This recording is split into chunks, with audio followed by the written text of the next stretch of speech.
지난주에 저희가 같은 본문을 가지고 주인에게 중요한 것은 능력이나 결과가 아니라 충성이다 그렇게 했었습니다. 충성은 무엇의 충성이라고요? 작은 일에 충성하는 것이다 그렇게 했었습니다. 작은 일에 충성한다는 게 뭘까요?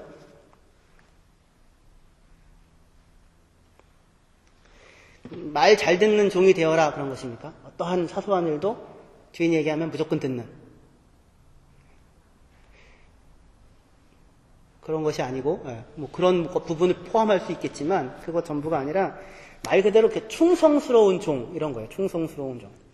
주인이 이렇게 21절과 23절에 얘기하는데 좋구나 착하고 충성된 자여 내가 작은 일들에 충성스러웠구나 내가 많은 것들을 너에게 너의 책임하에 맡기겠다 들어와라 내 주인의 즐거움 속으로 이렇게 칭찬하고 있습니다. 충성되다 착하다 작은 일에 충성했다 칭찬합니다. 그냥 종과 충성된 종은 뭐가 다를까요?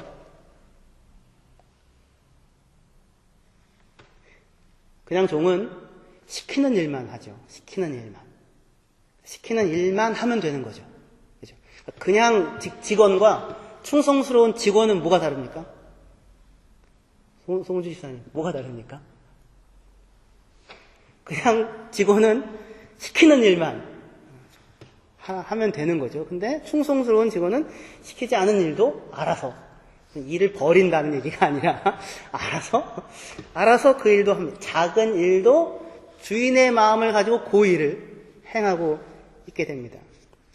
왜 그렇게 하냐면 주인의 마음을 헤아리는 자이기 때문에 그냥 종이 아니라 주인의 마음을 갖고 그 일을 행하고 있는 그런 종입니다.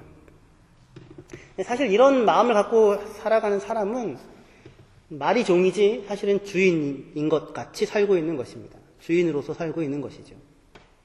주인의 즐거움을 그 사람이 누리고 있는 것입니다. 평생 시키는 일만 하는 사람은 평생 시키는 일만 하다가 끝나고 맙니다. 그렇겠죠. 시키는 일만 하고 뒤에서 요령 피우다가 주인을 욕하다가 주인 앞에서는 하는 척 했다가 다른 동료들한테는 짐만 지우다가 또 주인 앞에서는 자기가 칭찬받기를 바라는 그렇게 아마 평생을 살 것입니다. 시키는 일만 하다가 시키는 일만 하고 가는 사람은요. 하지만 성경에서 이 주인은 우리를 그냥 그런 종으로 그런 의미에서 충성된 종으로 부른 것이 아니라 주인의 즐거움에 참여하라는 초청으로 주인의 자리에 서서 그 일들을 바라보고 일을 하라는 자리로 부르고 있습니다. 충성이라는 말은 헬라 말은 피스토스라는 말인데 영어 성경은 faithful 이렇게 번역을 했습니다.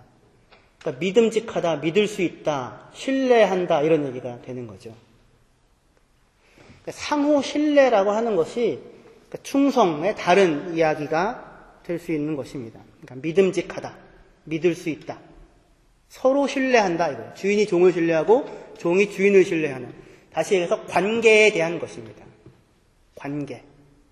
그러니까 주인을 어떤 주인으로 알고 있는가 그리고 그 주인은 종을 어떻게 생각하는가 서로의 관계가 어떤가 이거예요. 뭔가 일이 벌어졌을 때 내가 주인의 이름으로 장사를 했는데 1달란트, 2달란트, 5달란트 갖고 장사했는데 망해가지고 1만 달란트 빚을 져서 차용증서를 가지고 오면 주인이 나를 죽여버릴 것인가 아니면 주인이 책임질 것인가 그 관계 그것이 종으로 하여금 다른 자리에 서게 할 수 있는 것입니다.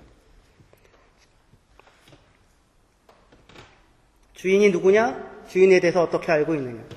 그래서 그 관계에 대한 이해에 따라서 충성과 신실함의 정도가 그러니 달라지게 될 것입니다. 다윗에게 그 3명의 용사가 있었었는데요.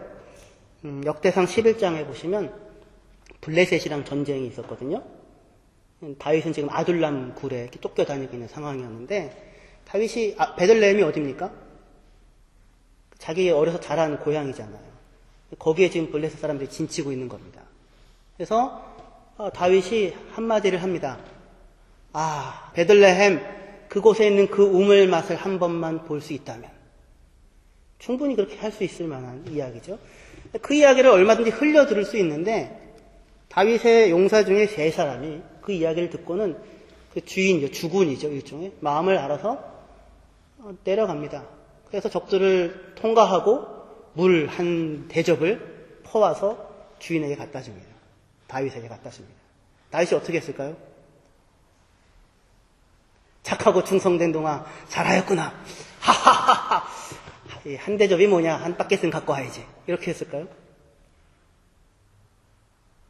그렇게 안 하고 다윗이 그 가져온 물을 땅에다 붓습니다. 이것은 그들의 핏값이다. 그들의 생명값이다.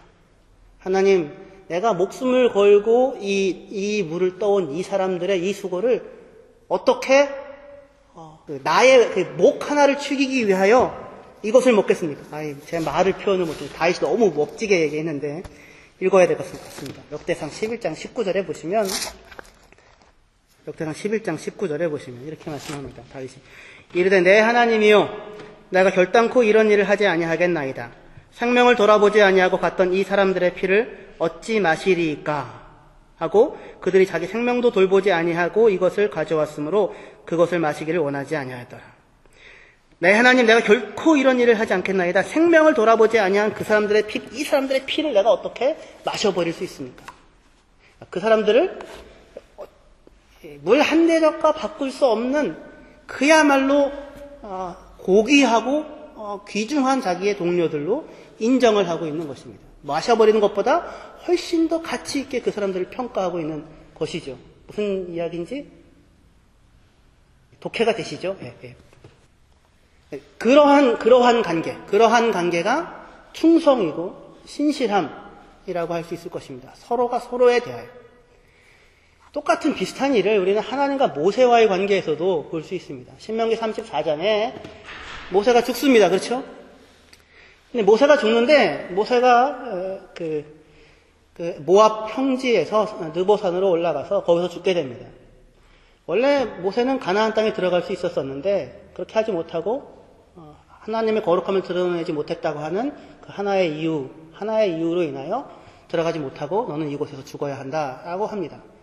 그리고는 죽으라고 산으로 올라오라 하나님이 명령합니다. 모세가 어떻게 해요? 모세 인생의 하나님의 말씀에 대한 마지막 순종이죠. 하나님의 말씀에 대한 마지막 순종, 죽을 자리를 찾아가는 것인데 그 길을 걸어서 올라갑니다. 그 긴 길이죠. 거기에 마지막까지 하나님의 말씀 하나를 목숨을 걸고 지키는 사람으로 하나님 앞에 섭니다. 하나님을 신뢰합니다. 하나님의 충실한 종으로 삽니다. 그러자 하나님께서 그 모세에게 가나안 땅 전체를 북에서 남으로 동에서 서로 찬찬히 하나하나를 설명하며 보여줍니다. 모세에 대한 하나님의 마지막 배려입니다. 그를 귀중하게 여겨줍니다. 귀중하게 대접해줍니다. 그리고 정말 놀라운 표현이 나오는데 모세가 죽자 하나님께서 친히 모세를 장사 지내주십니다. 그의 마지막 인생의 마지막 자리를 누가 함께 해주세요? 하나님이 함께 해주십니다. 모세가 하나님에게 하나님의 말씀 하나를 지키기 위하여 자기의 마지막 목숨의 자리를 이렇게 신실하게 걸어갔던 것과 동일하게 하나님도 어떻게 해요? 하나님도 그 모세의 그 인생을 귀중하고 존귀하게 마지막까지 대접해 주십니다. 할렐루야. 멋진 사람들이죠. 멋진 관계이죠. 모세가 그렇게 할 수 있는 이유, 또는 다윗의 새 용사가 그렇게 할 수 있는 이유가 뭐예요? 주인을 신뢰하죠. 주인이 누구인지를 알죠. 하나님이 어떠한 분이신지를 알죠. 하나님 자신도 또한 그렇게 신뢰하는 사람들을 향하여 그들을 대접하시고 그를 배려하시고 그를 귀중하게 존귀하게 여기시는 것을 봅니다. 달란트 비유를 통해서 하나님께서 우리들에게 말씀하시는 것이 큰 일을 만들었느냐 성취를 했느냐의 문제가 아니고 충성의 자리로 주인의 즐거움에 참여하여라 라고 하는 자유로, 종으로가 아니라 주인의 자리에 서서 인생을 살아가라 라고 하는 자리로 우리를 부르시고 있다라고 하는 사실을 우리가 기억해야 할 것입니다. 근데 이 내용이 마태복음에서는 두 가지의 비유 사이에 이 내용이 들어가 있습니다. 그래서 이 달란트 비유를 앞에 있는 비유와 뒤에 있는 비유의 내용을 가지고 한꺼번에 같이 이해할 것을 우리들에게 이렇게 말씀을 하고 있습니다. 그래서 우리는 오늘 그 두 가지 비유의 내용을 통하여 이 달란트 비유가 우리들에게 또 이야기하는 말씀을 듣고자 합니다. 그 앞에 있는 내용은 지혜로운 5처녀와 어리석은 5처녀에 대한 내용입니다. 우리 한번 읽어봤으면 좋겠습니다. 25장 1절에서 12절까지의 말씀입니다.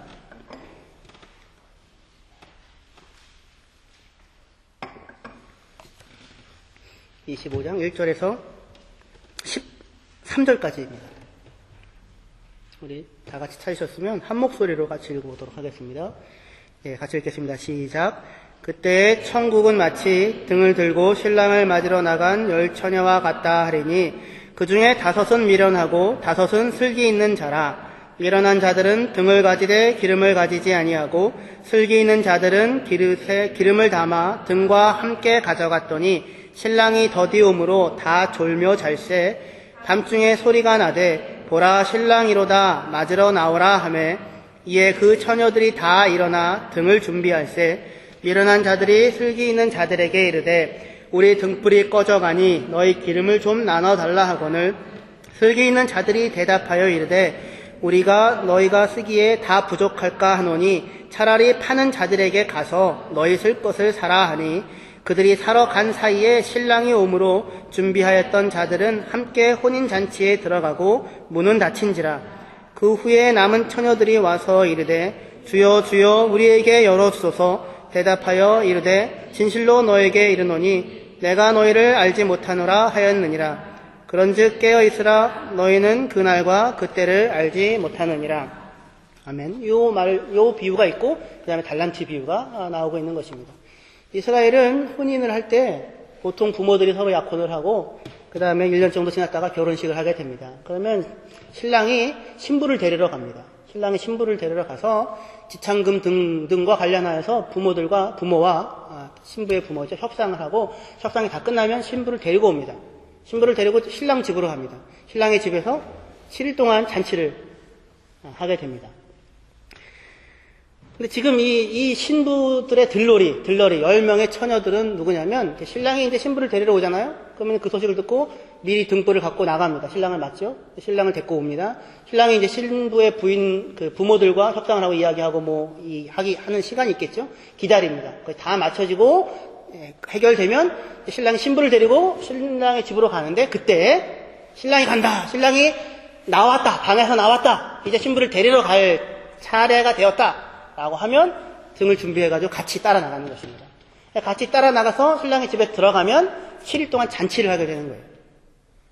근데 이 일에 참여하지 못하고 등불을 꺼트리거나 딴 데 가 있거나 한 신부의 들러리들은 신부를 결혼식을 욕보였다라고 하여서 7일 동안의 잔치에 참여할 수 없게 됩니다. 그래서 아예 못 들어오게 하는 그러한 일반적인 풍습을 가지고 예수님께서 비유를 말씀하신 것입니다. 여기에서 이 슬기 있는 처녀와 지혜로운 처녀들의 차이는 무엇이었습니까? 무엇이 이러한 차이를 만들었습니까? 한쪽은 졸았고 한쪽은 깨었다 이겁니까? 뒤에 깨어있으라 했었으니까? 그렇지 않죠. 왜냐하면 둘 다 양쪽 다 졸고 있었습니다. 그럼 무슨 차이가 있었겠습니까? 차이는 기름을 준비했느냐, 그렇죠? 기름을 준비했느냐. 한쪽 부류는 기름이 있었고 한쪽 부류는 기름이 없었습니다. 그런데 본문은 이것을 한쪽 부류는 준비성이 있었고 한쪽 부류는 게을렀다 이렇게 얘기하거나 한쪽 부류는 찬찬했고 한쪽 부류는 칠칠 맞았다 이런 식으로 이야기하지 않고 지혜롭다 어리석다라고 하는 차원에서 그 상황을 이해하고 있습니다. 어떻게 이것이 지혜롭다와 어리석다의 내용이 될 수 있겠습니까? 둘 사이의 결정적인 차이는 3절과 4절입니다. 3절과 4절. 미련한 자들은 등을 가지되 기름을 가지지 아니하고 슬기 있는 자들은 그릇에 기름을 담아 등과 함께 가져갔다. 이렇게 지금 합니다. 그것이 지혜였습니다. 그 어떤 지혜입니까?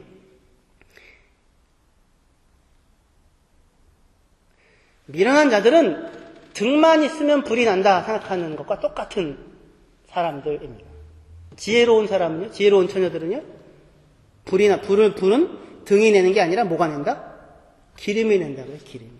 그래서 등만 갖고 있었던 것이 아니고 등과 더불어 기름까지 챙겨 가지고 있었던 것입니다.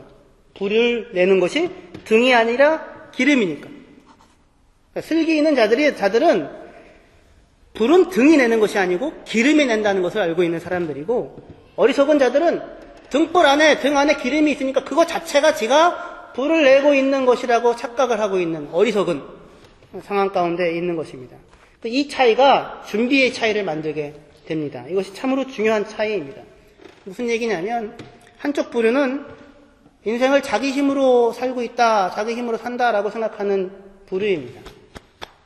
몸뚱아리 내가 하나 가지고 있으니까 내가 내 힘으로 살고 있는 거잖아요. 내가 살고 있다 이렇게 생각하는 겁니다. 그것이 어리석은 사람이고, 지혜로운 사람은 내가 지금 내가 지금 살아있지만 하나님이 공급하시는 힘으로 산다 라고 생각하고 살아가고 있는 사람입니다. 당장 등에 기름이 들어 있지요. 그죠? 하지만 그 등은 기름이 닿으면 어떻게 됩니까? 꺼지고 말겠지요. 그 등 자체가 생명의 근원이 아니지요. 생명이 거기서 불타오르고 있긴 하지만 생명의 근원이 어디에? 기름이죠. 그런 것과 마찬가지라는 것입니다. 사람들은 어리석어서 내가 지금 살아있는 것 같으니까, 내가 지금 숨 쉬고 있으니까, 내가 지금 움직이니까, 내가 지금 소리도 지르니까, 내가 지금 그러니까 생명이 자기 안에 있다고, 내 것이라고 착각을 하고 살아갑니다. 하지만 마치 등에 기름이 닿으면 등이 꺼지는 것과 마찬가지로 사람도 때가 되면 생명이 꺼지고 마는 것입니다. 그것 자체가 뭘 보여줘요? 사람이 자기 스스로의 생명을 내가 가지고 있는 것으로 만들어낼 수 있는 것이 아니라고요. 등불과 똑같다고요.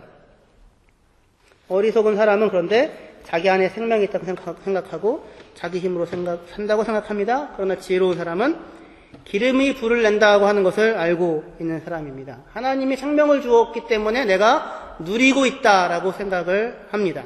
하나님의 공급하시는 힘으로 살고 있다 생각합니다. 주인이 주신 것으로 살고 있다 생각합니다. 주인의 것으로 살아갑니다. 거기가 아주 중요하게 큰 이 차이입니다. 이것이 종말을 앞두고 살아가는 사람들이 인생이 반드시 알아야 하는 내용입니다. 지금은 다 살아있는 것 같지만 다 죽을 겁니다. 그죠? 그 생명이 어디서 왔어요? 등불 같다고요, 등불. 우리는 등불 같아서 그래가지고 내 등이 더 크다, 네 등이 더 작다 이거 하고 살고 있는 겁니다. 중요한 것은 등이 크다, 작다, 화려하다, 화려하지 않다가 아니죠. 그 안에 뭐가 있어야 등이 불이 나요? 기름이 있어야 불이 나죠. 공급하는 것이 있어서 내가 지금 살고 있는 것인데 공급하는 것 없이도 살 수 있다고 착각을 한다는 것입니다.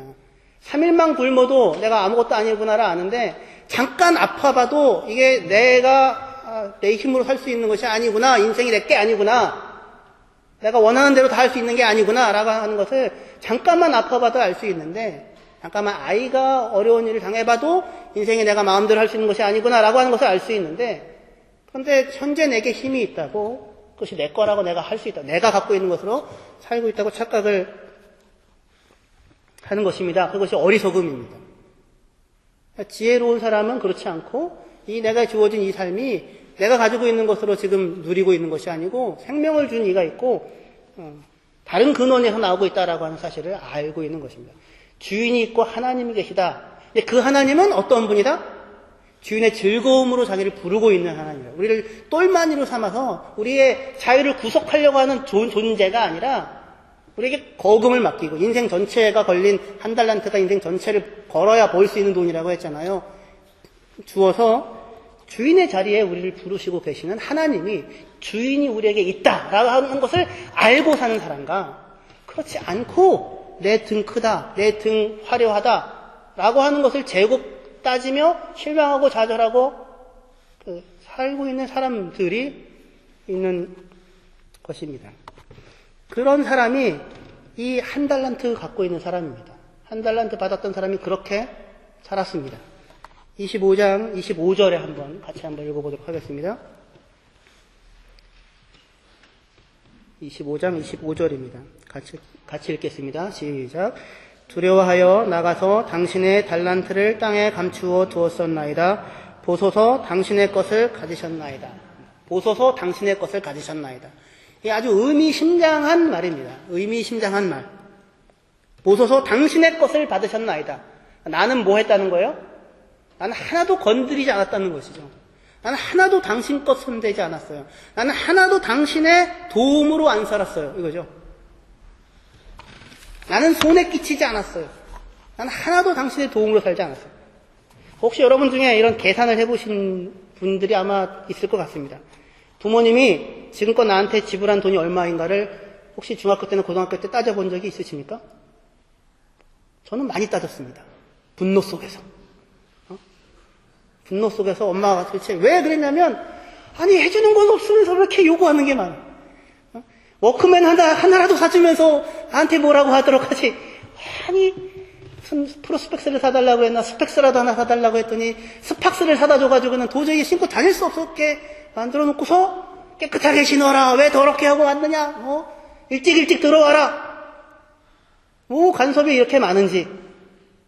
해야 되는 때가 더럽다. 정말 이 꼴, 저 꼴 안 본다. 지금 내가 어쩔 수 없이 여기서 살지만, 한 끼에 얼마냐 도대체. 한 끼에 1,000원씩, 2,000원, 3,000원씩 계산해가지고 지금까지 한 15년 살았으니까 그 값을 딱 계산해서 5천만 원이냐 1억이냐 내가 20살만 넘으면 돈 벌어가지고 갚겠다. 그런 생각을 했어 안 했어? 무슨 사람들은 다 그런 사람들인데. 저는 되게 많이 했어요.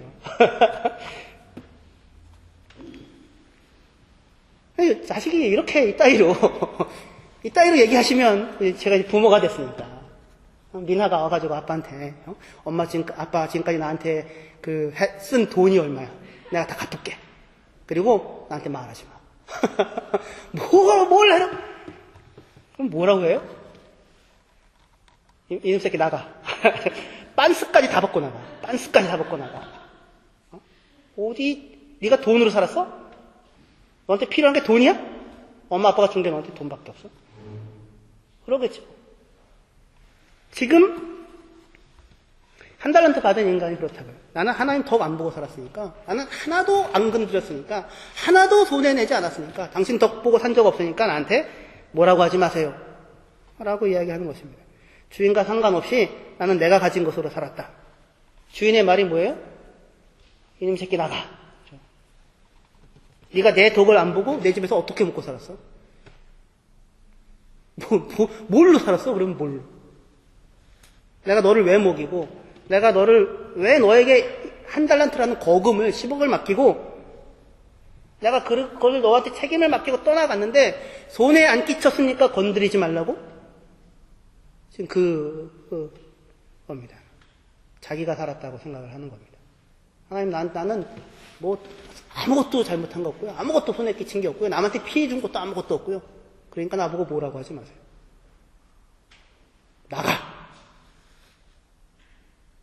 어리석은 비유에서 기름임을 준비한 5처녀와 기름 준비하지 않은 등만 있으면 그것으로 내가 불타고 내가 갖고 있는 것으로 내가 불타고 살아왔다고 생각하는 사람들과 똑같은 사람인 것입니다. 부모가 자녀를 향해서 꿈꾸는 것이 무엇인지를 모르는 거죠. 나는 할 것 다 했으니까 숙제도 하고 밥도 먹고 시험도 보고 다 했으니까 돈 벌어서 갚을 테니까 건드리지 마십시오.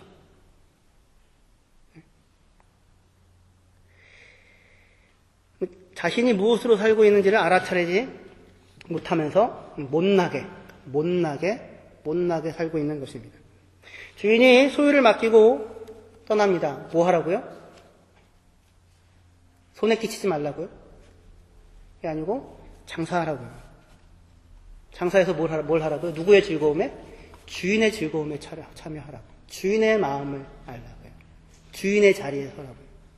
그래서 우리를 부르시는 그 부름이 아버지가 자녀를 향하여 부르시는 부름인 것입니다.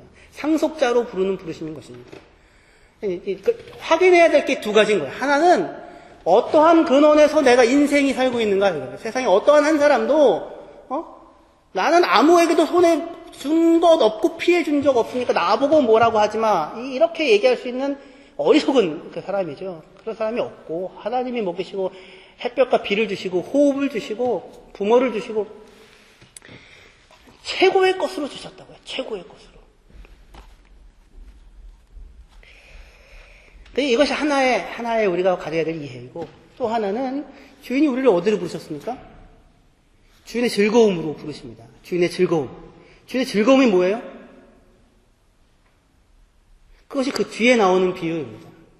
뒤에 나오는 25장 40절만 읽어보겠습니다. 25장 40절입니다.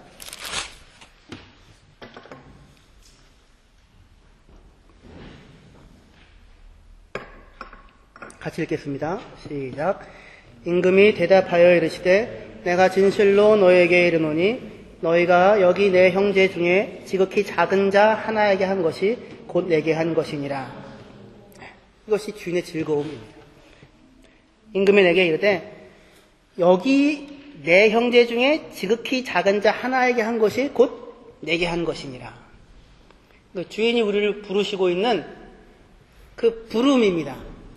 지극히 작은 한 사람인데 그 지극히 작은 한 사람이 누구의 형제예요? 홍성일 목사의 형제가 아니고 누구의 형제입니까? 백윤기 성도님의 형제가 아니라 임금의 형제예요. 임금의 형제. 내 형제. 하나님께서 나의 형제라고 부르십니다. 누구를요? 이 작은 사람들. 여기에 있는 이 지극히 작은 내 형제들 중에 한 사람이에요. 누구냐면 우리 모두, 인간 전체를 가리키는 겁니다. 우리 모두가 다 아무리 내가 잘났다, 네가 잘났다 얘기하지만 여기서 본문이 얘기하는 작은 사람은, 가장 작은 사람은 여러 사람들 중에 가장 작은 사람을 뜻하는 것이 아니라 여기에 있는 이 모든 나의 가장 작은 사람들 중에 한 사람이에요. 그러니까 모두가 다 작은 사람들입니다. 모두가 다 자기의 힘으로 사는 것이 아니고 공급하시는 하나님의 능력으로 살고 있는 것입니다. 5달란트의 능력이 있는 사람도 하나님이 공급하여 주셔서 5달란트의 역할을 할 수 있는 사람인 것이고 2달란트의 능력이 있는 사람도 하나님이 공급하여 주셔서 2달란트의 일을 하고 있는 사람이죠. 자기가 등이 크다, 등이 작다가 문제가 아니라 거기에 기름이 있어요. 하나님이 계시기 때문에 빛이 나는 인생이었던 것이죠. 모두가 다 서로가 다 그런 사람들인데 그 사람들을 하나님의 형제로 알아서 배고플 때 먹이고 목말릴 때 물을 주고 헐벗었을 때 입히고 감옥에 갔을 때 찾아가는 그것이 누구의 즐거움이에요? 하나님의 즐거움이에요. 주인의 즐거움이에요. 한 사람 한 사람에 대해. 여러분들은 지금 혹시 지난 한 주간 동안에 어디를 향해서 달려오셨습니까? 무엇을 보고 살아오셨습니까? 여러분의 눈에 보였던 건 뭐였어요?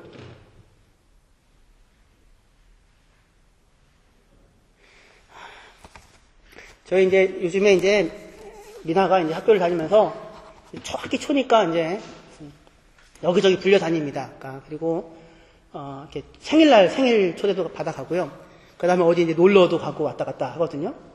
근데 예전에 이렇게 유치원에 있을 때는 어디 이렇게 놀러 갈 때 데려다 줄 때 부담이 별로 없었어요. 다 저희가 다녔던 유치원이 다 이렇게 학생들 유치원들이어서 어디나 그 사정이 서로 비슷해요.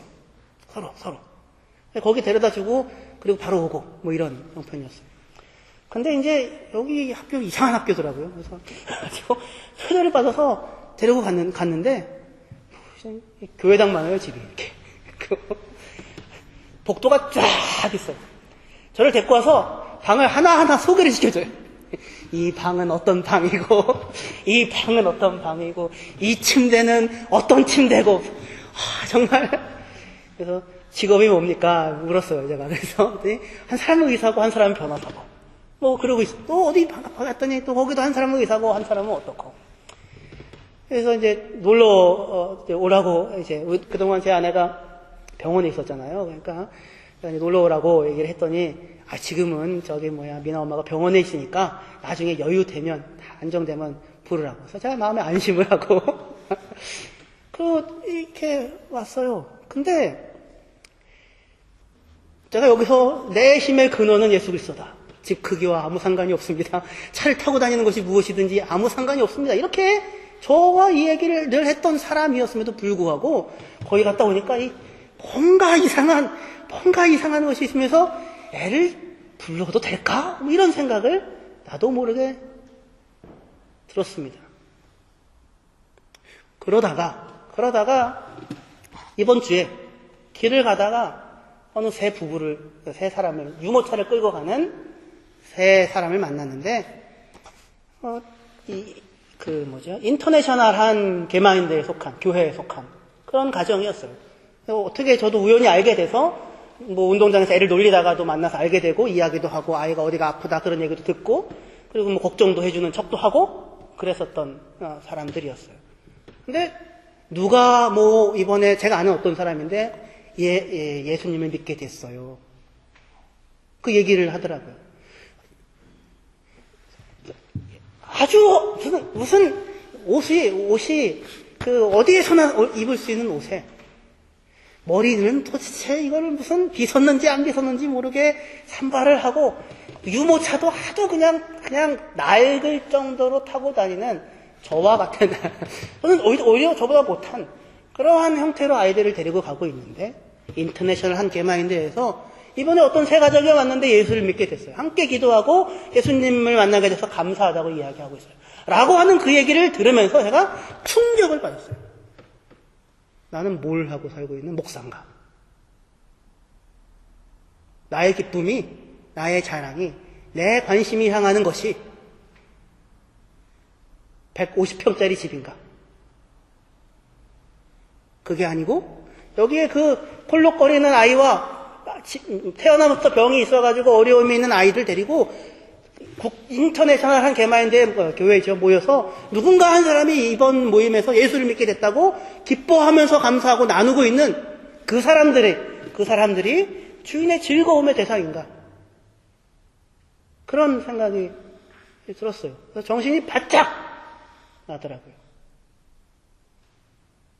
교회가 모여서 내 등이 크다, 내 등이 더 밝다, 나는 등이 100개가 있다, 나는 무지개 색깔 등이다가 아니고, 그래서 더 큰 것, 더 이름을 떨칠 수 있는 것, 어디에 내도 뽀대 나는 것에 주인의 즐거움이 없고, 그게 아니라 여기 있는 이 사람들, 물 한 대접이 필요하고 옷이 헐벗어서 덮어줄 것이 필요한 그 사람들에게 주인의 즐거움이, 관심이 놓여있다라는 내용입니다. 여러분들에게 돈이 만약에 지금 300유로가 들어오신다면, 큰 돈 아니잖아요? 아니, 큰 돈입니까? 죄송합니다. 큰 돈이죠. 제가 벌써 이 300유로가 큰 돈이 아닙니다. 이렇게 얘기할 수 있는, 이게 됐네요. 예전에는 1센트, 2센트 갖고 막 그냥 벌벌 떨었는데, 만약 300유로가 들어왔다고 칩시다. 그거 갖고 뭐 할 생각이 가장 먼저 드시겠습니까? 아주 애매한 돈이잖아요.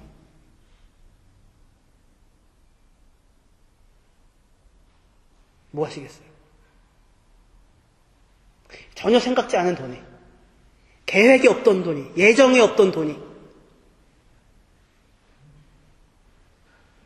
뭐 하시겠어요? 드시던 포도주에 급수를 올리시겠어요? 아니면 핸드폰 바꾸기도 되게 애매한데? 뭘 하시겠어요? 검색질을 하시다가 시간을 보내고 뭔가를 사서 그래서 기쁨을 얻는 그 길이 주인의 즐거움에 참여하는 길이겠습니까? 그걸 하면 안 된다는 얘기가 아니라 그 충격이었다고요. 제가 요즘에 갖고 있는 생각이. 30유로면 컴패션에 할 수 있어요. 300유로면 10명에게 그걸 할 수 있어요. 그게 먼저 생각나야 되지 않았을까?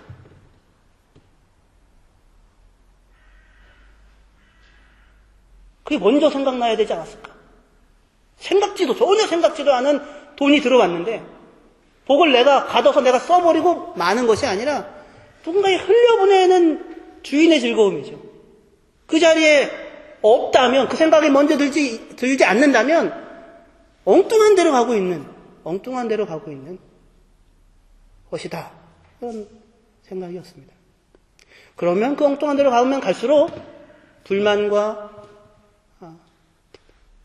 급한 마음과 분냄이 비교와 그런 것들 속에 영혼을 갉아먹게 되는 것입니다. 우리에게 허락된 모든 것이 누구로부터 옵니까? 하나님으로부터 옵니다. 가장 좋은 곳으로 주십니다. 넉넉하게 주십니다. 우리 어디로 부르셔요? 주인의 즐거움에 참여하라고 부르십니다. 주인의 즐거움이 머무는 곳은 어디입니까? 그 사람들입니다. 작은 사람들, 연약한 사람들, 낮은 사람들. 거기로 가라고, 그것을 먼저 생각하라고, 그것에 먼저 손을 내밀라고 하십니다. 그러면 큰 것으로 주실 것입니다. 더 큰 복으로 맡길 것입니다. 300유로가 아니라 3,000유로로 맡기실 것이고 3만 유로로 여러분들에게 맡기실 것입니다. 기도하시겠습니다.